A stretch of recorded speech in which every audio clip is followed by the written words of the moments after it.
of all, let's pray and thank to our God, Allah Subhanahu wa Ta'ala, the creator of everything in this universe, for giving us a chance together in this place.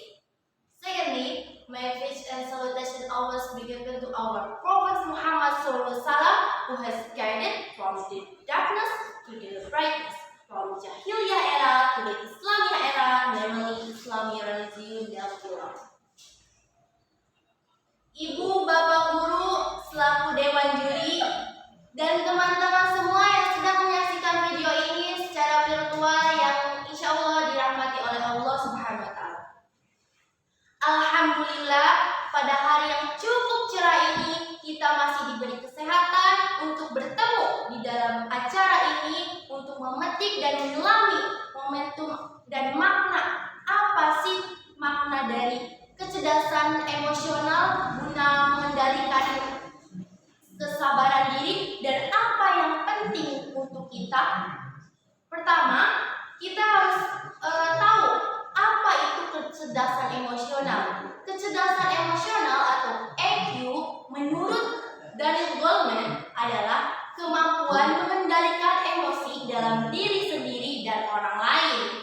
EQ dan IQ itu berbeda, namun mereka itu adalah satu kesatuan.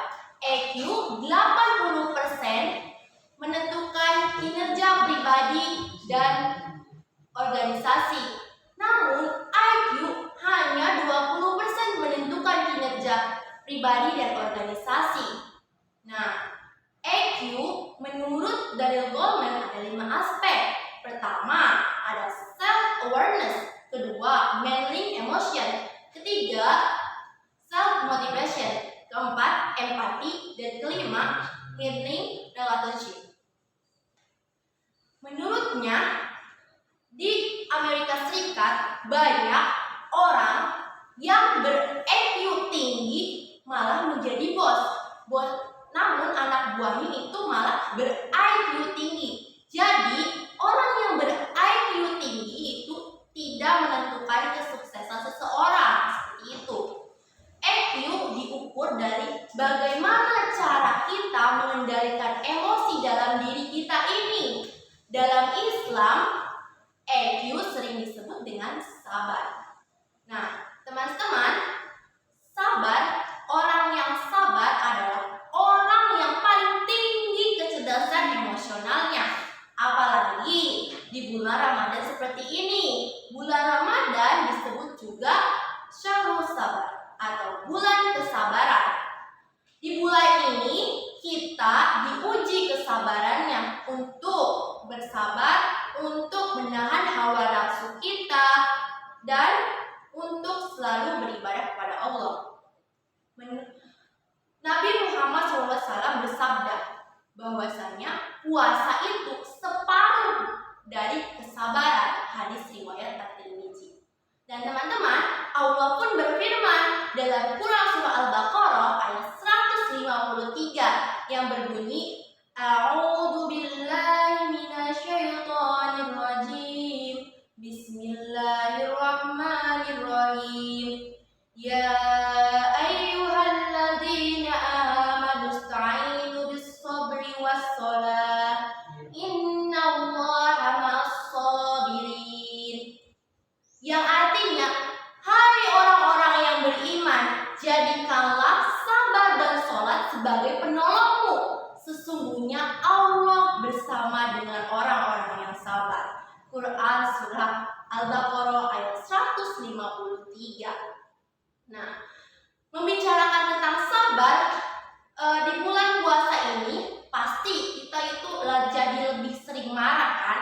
Nah, di dalam agama apakah dibolehkan marah? Agama memperbolehkan kita marah. Silakan marah, tapi marah ada 2 jenis. Marah pada tempatnya dan marah tidak pada tempatnya. Marah tidak pada tempatnya itu dipuji oleh setan.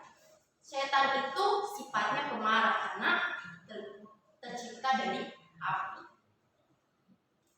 Nah, menurut Quraisy Shihab, ia berkata bahwa orang bijak berkata seperti ini. Jika engkau ingin marah, akan marah.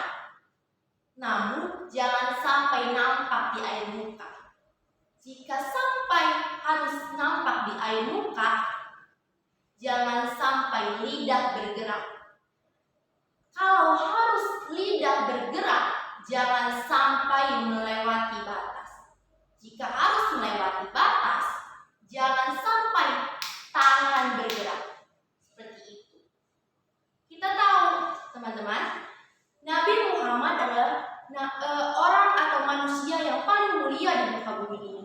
Apakah beliau pernah marah? Tentu pernah, karena beliau juga manusia seperti kita. Namun, ketika beliau berpuasa terus ada yang membuatnya marah, beliau selalu mengatakan seperti ini. Saya sedang puasa, jangan buat saya marah. Saya sedang mengendalikan diri saya, mengendalikan emosi saya. Seperti itu. Teman-teman yang berbahagia, sekarang sedang di era pandemi seperti ini. Kesabaran kita diuji dari tahun 2019 hingga kini 2022. Pandemi COVID-19 ini menyerang seluruh dunia. Semua orang harus bekerja dari rumah, tidak boleh pergi kemana-mana, tidak boleh berkerumun. Nah, itu juga melatih kesabaran kita. Untuk misalkan contohnya, orang-orang yang tadinya keluarganya terlalu sibuk, orang-orang yang tadinya jarang berkumpul, di pandemi ini mereka jadi sering berkumpul karena harus melakukan segala aktivitas ini di dalam ruangan, tidak boleh di luar ruangan. Nah, seperti itu. Jadi sekarang marilah kita bersabar untuk mendapatkan ridho dari Allah Subhanahu wa Ta'ala. Karena di bulan Ramadan ini ada 3 tingkatan. 10 hari pertama Allah memberikan kasih sayangnya kepada kita. 10 hari kedua Allah mengampuni semua dosa-dosa orang-orang yang beriman, orang-orang yang mau bertaubat kepadanya.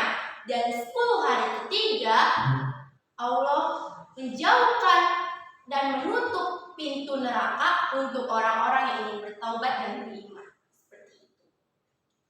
Semoga yang saya sampaikan ini bisa bermanfaat bagi semua